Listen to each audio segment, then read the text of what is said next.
Irán conmocionado. El piloto del caza F-15 de la Fuerza Aérea estadounidense despega a toda velocidad en una misión secreta que marcaría un antes y un después en el equilibrio estratégico del Golfo Pérsico. Todo comenzó con un silencio incómodo en la sala de mando. A las 05 horas, hora local de la base aérea Al Udeid, en Qatar, se encendieron las luces rojas del corredor de alerta.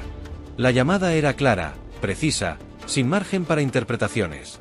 Uno de los satélites de reconocimiento RQ-4 Global Hawk había detectado una estructura móvil en el sur de Irán. No era cualquier movimiento.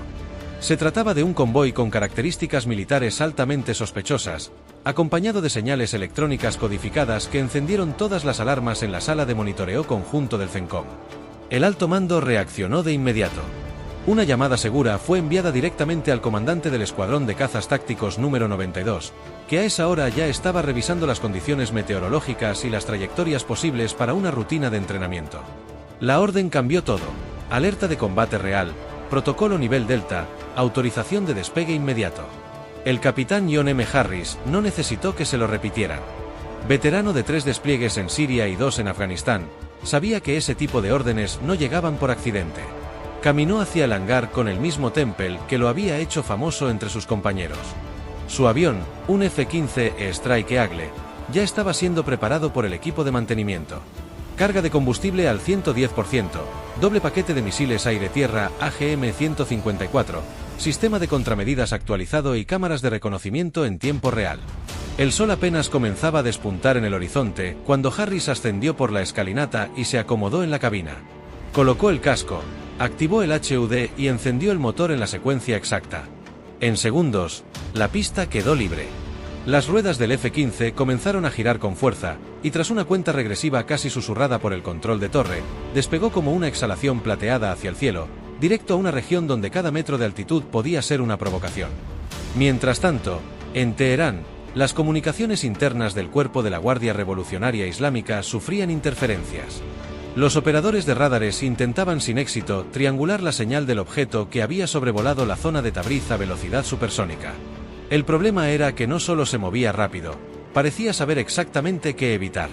Ni las defensas SAM-22 rusas ni los radares de largo alcance captaban más que una silueta borrosa, parecida a un ave fantasmal. La alarma se propagó como un incendio sin control. La central táctica de Isfahán activó su código amarillo y el alto mando pidió comunicación directa con el líder supremo. Pero ya era tarde. Lo que estaba por ocurrir era, en palabras de un analista militar retirado, un acto quirúrgico de humillación aérea sin precedentes.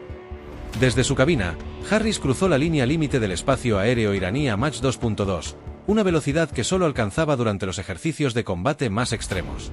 No podía permitirse errores. El objetivo era una fábrica subterránea oculta entre montañas, donde según inteligencia compartida por satélites israelíes, se estaba produciendo un tipo de munición que no debía existir. No convencional. No autorizada. A pesar de la niebla electrónica que comenzaba a nublar parte de su HUD, Harris fijó coordenadas manuales y bajó a 7000 pies de altitud. En ese punto, el avión prácticamente cortaba el aire a cuchillo. Y entonces vio el punto rojo. Allí estaba la instalación. Rodeada por vehículos camuflados, protegida por 2 cañones antiaéreos y lo que parecía ser una cúpula radar improvisada. Sin embargo, no hubo advertencia, ni contacto, ni protocolo diplomático. Soltó el primer misil. El impacto fue inmediato. La explosión iluminó el valle como si hubiese amanecido de golpe. Pero no terminó ahí. Harris dio una vuelta en espiral para evitar el contragolpe y liberó un segundo proyectil, esta vez dirigido a la estructura secundaria. El humo se elevó a más de 200 metros. En las pantallas de los operadores iraníes solo quedaban ecos. En cuestión de 20 segundos, 2 años de planificación y ocultamiento fueron reducidos a cenizas por una misión que apenas duró 9 minutos desde que cruzó la frontera. Las comunicaciones en tierra colapsaron por completo. Algunos intentaban restablecer las frecuencias cifradas, otros gritaban órdenes que nadie obedecía. Desde hasta Masad, el silencio del radar se convirtió en el verdadero protagonista. Solo una línea cruzada por estática daba fe de que algo se movía en el cielo, pero era inalcanzable. Mientras tanto, en Washington, una sala sin ventanas albergaba a un grupo selecto de oficiales y analistas.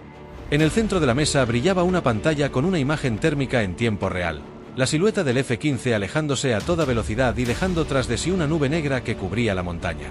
Nadie hablaba. Solo el secretario de Defensa, con voz cortante, preguntó: ¿confirmado? El general al mando asintió. Objetivo neutralizado. No hubo defensa efectiva. El piloto regresa al punto de extracción sin daños. El regreso no fue menos tenso. Harry sabía que las consecuencias de su vuelo resonarían más allá de los ecos del combate. Redujo velocidad, mantuvo el sistema de alerta encendido y descendió en un patrón irregular para evitar cualquier posible emboscada en el aire. A esas alturas, el cielo era un lugar hostil. Cada señal de radar podía esconder una amenaza. Pero su entrenamiento era meticuloso. Sus movimientos eran la coreografía exacta de alguien que había repetido esta misión 100 veces antes de ejecutarla una vez. Finalmente, la pista volvió a aparecer ante él.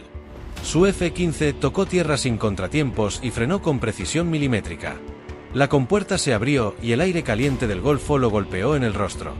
No hubo aplausos. No hubo vítores.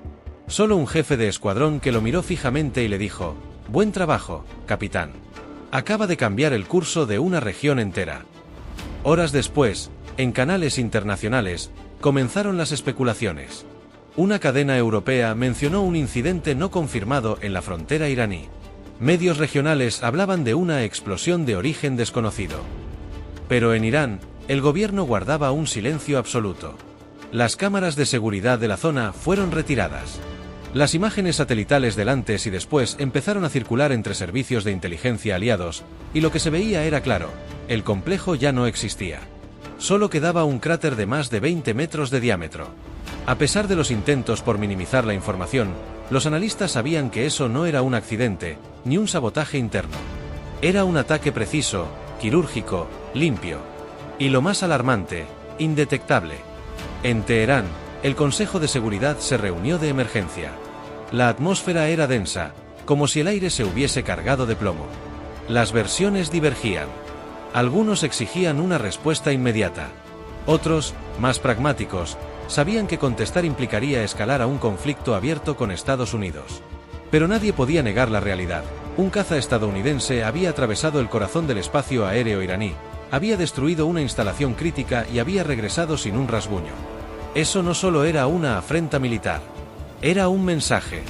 Mientras tanto, en la base Al-Udeid, el capitán Harris entregaba su informe sin alterar una sola palabra de su protocolo. Cada coordenada, cada maniobra, cada segundo fue registrado con precisión clínica. Una vez terminado el informe, se dirigió a su habitación, cerró la puerta y se sentó en silencio. Afuera, el calor del desierto comenzaba a derretir el horizonte, pero en su mente solo había una pregunta que lo perseguía desde que despegó: ¿hasta dónde estaba dispuesto el mundo a llegar antes de detenerse? La noticia no tardó en filtrarse. En plataformas digitales comenzaron a circular imágenes desenfocadas de la explosión.